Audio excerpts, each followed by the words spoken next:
Bienvenidos, soy Ana Marco, hematóloga del Hospital General de Alicante, y os voy a hablar de las highlights en trombocitopatías que se presentó en el Congreso ISTH de Montreal 2023.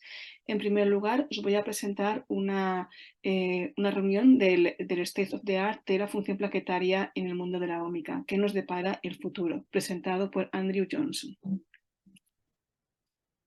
En primer lugar, comentar que la disponibilidad de NGS dependerá fundamentalmente de los ingresos de cada país, de tal forma que aquellos países que tienen unos niveles de ingresos elevados, hasta un 73% de los países de estos países la disponen versus un 32% de aquellos países con unos niveles de ingresos bajos moderados. También comentar que la presencia o no de NGS local influye en la disponibilidad de estudios de funcionalidad de plaquetas, de tal forma que aquellos centros que disponen de NGS local, hasta un 94% de los mismos disponen de técnicas para estudiar la función plaquetaria versus solamente un 67% en aquellos centros que no disponen de NGS local. ¿A qué nos referimos cuando queremos decir función plaquetaria?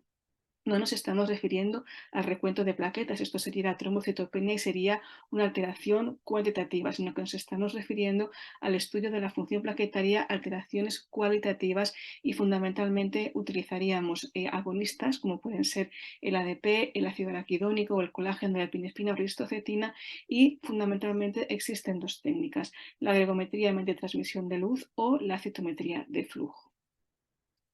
Cuando añadimos el estudio de la ómica es un sufijo en el cual, se refiere a un conjunto de algo, como ya puede ser de genes, que sería la genómica, de proteómica, que sería la proteómica.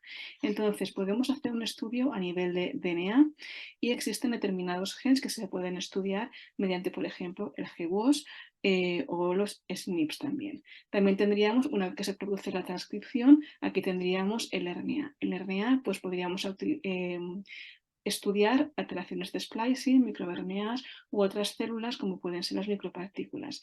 Una vez que se produce la traducción, aquí tendríamos el estudio de proteínas, fundamentalmente mediante espectrometría de masas. También podemos estudiar modificaciones post-transduccionales. Sin embargo, existen diferentes retos en el estudio de la función plaquetaria de la ómica, ya que estas técnicas de función plaquetaria no están estandarizadas. Existe una variabilidad en la preparación de la muestra, se pueden emplear ya sea plasma rico en plaquetas, plaquetas lavadas, sangre total. Hay diferentes agonistas, concentraciones y ensayos. También el tamaño muestral que vamos a obtener es bajito, por tanto esto nos dificulta poder obtener un resultado estadístico lo suficientemente potente para obtener resultados robustos y validados. Y también las técnicas de ómica no están estandarizadas. Existen diferentes genes que se han identificado en patologías plaquetarias hereditarias, como pueden ser los genes TIR1 o los genes TIR2, y luego también, por ejemplo, en la trombastenia de Glanzmann tendríamos los genes ITGA2B e ITG-beta3. Aquí vemos como una vez que utilizamos determinados agonistas, como pueden ser el ADP, el colágeno y la epinefrina, identificamos diferentes genes, que son estos que veis aquí en la rueda, que pueden estar implicados o bien en trombosis, que sería este cuadradito gris, o bien en sangrados, que sería como esta gotita roja. Aquí es un estudio en el cual se ha realizado por Rodríguez y colaboradores, que identifican un gen, que es el gen GRK5, identificado en la reactividad de la trombina. Entonces, una vez que se activa o se produce esta reactividad por parte de la trombina, vemos que hay liberación de gránulos y esto produce un descenso en la inhibición del par4, y esto pues, puede favorecer los fenómenos trombóticos como vemos aquí y asociarse incluso a tromboembolismo venoso, tromboembolismo pulmonar, accidente cerebrovascular o infarto de miocardio. Hay diferentes genes implicados en patologías plaquetarias hereditarias raras, como pueden ser el NBEAL2 en el síndrome de plaquetas grises, o el SLFN14 o el RUNX1. Aquí tendríamos el Framingham Heart Study, en el cual, simplemente es como un diseño que utilizan 5 plataformas de función plaquetaria con una N bastante alta, como veis aquí, y qué tipo de muestra utilizan, o bien el plasma rico en plaquetas o sangre total. ¿Qué técnicas se emplean? Pues tendríamos la gregometría de transmisión de luz, la citometría de flujo o la gregometría por impedancia. Y utilizan diferentes agonistas, como veis aquí. Y aquí comentan que, bueno, el score de integridad del RNA es muy alto, con una concentración baja del mismo. Y luego aquí también existen dos genes, el gen SIST, que se relaciona con la presencia de cromosoma X, o el TMSB4Y con el cromosoma Y, y esto pues puede, por tanto, identificar o diferenciar un hombre de una mujer. Este sería otro estudio que se ha realizado por el grupo de los autores que representan este State of the Art, y se preguntan, por un lado, si los niveles de transcripción de plaquetas están asociados a unos rasgos o variantes de reactividad plaquetaria.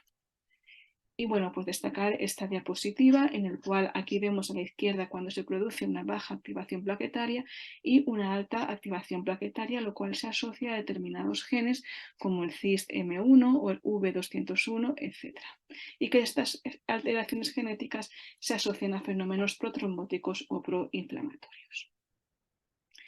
Respecto a las proteómicas de plaquetas, estos grupos de autores establecen, bueno, que hay diferentes proteínas están agrupadas. Por ejemplo, el C1 quiere decir proteínas de citoesqueleto, actina, miosina, algunas de ellas, entre otras, como vemos aquí, y entonces algunas de estas proteínas se asocian a una alta transcripción y una alta traducción, otras, como pueden ser aquí, vemos una alta transcripción con una baja traducción. Por tanto, hay una variabilidad.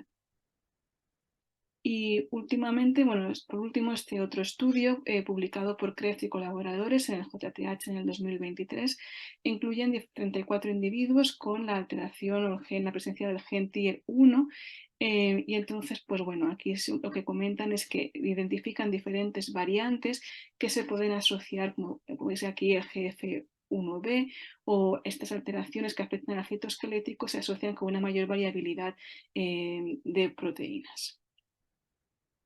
Por tanto, ellos concluyen que las multiómicas pues, pueden utilizarse para encontrar nuevos genes y vías que pueden influir en la función plaquetaria, identificar marcadores diagnósticos o dianas terapéuticas nobles, encontrar marcadores para uso en enfermedades que pueden estar implicadas en alteraciones de función plaquetaria, o caracterizar mecanismos en desórdenes plaquetarios hereditarios.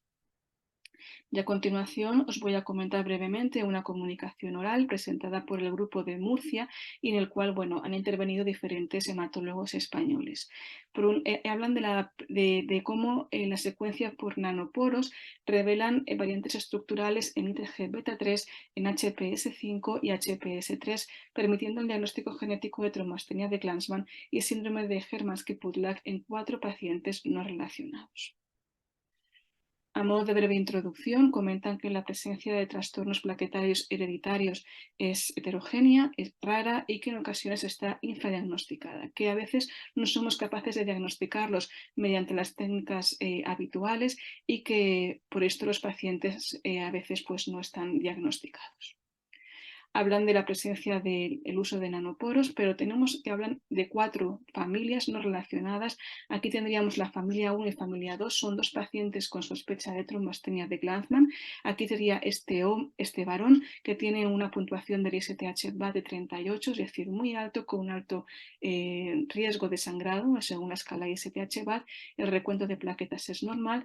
En la familia 2 tendríamos un ISTH-BAT de 3, también con recuento plaquetar normal.